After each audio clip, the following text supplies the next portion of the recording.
The text came late at night, from my aunt, cold, casual.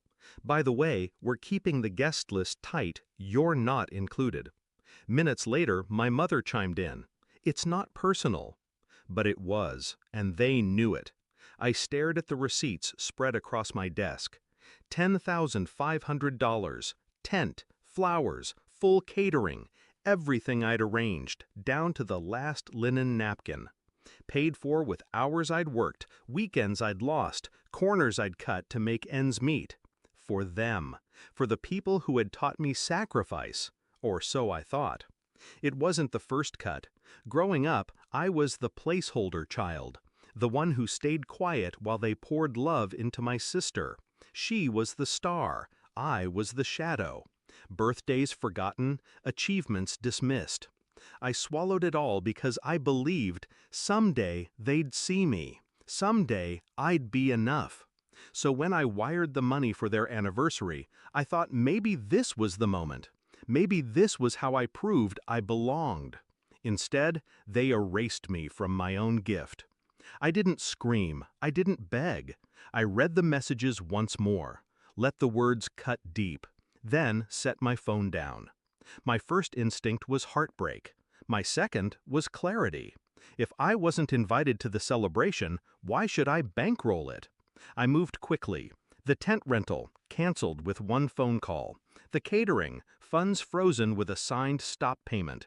The florist, deposit flagged and held in dispute. The venue, alerted that fraudulent use of my funds was under investigation. Every receipt, every transfer had my name on it. And without me, there was no party. I didn't announce what I'd done. I stayed silent, let the days tick down. Let them believe the machine was still running. Then the morning arrived, the day of the grand celebration. My phone lit up at 8 a.m. Dad, again at 8:05, 8:07, 8:10. By noon, there were 12 missed calls. When I finally answered, his voice was raw, frantic. Where are the vendors? Nothing's here. People are arriving in hours. What happened? I let him breathe in his own panic. Then I answered, calm, precise. You told me it wasn't personal, so I made sure it wasn't. I pulled every dollar I spent. If I'm not family enough to stand in the room, I'm not family enough to pay for it. Silence.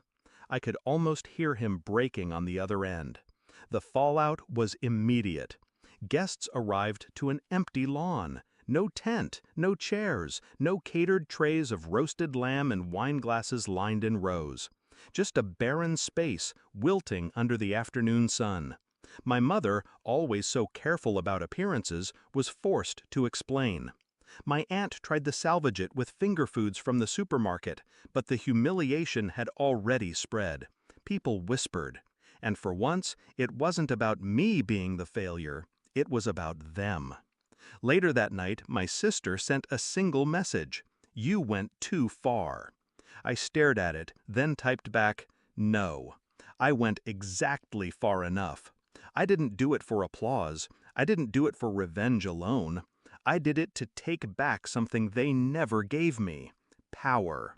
For years, they made me believe I was disposable, that I should be grateful for scraps of attention, scraps of love.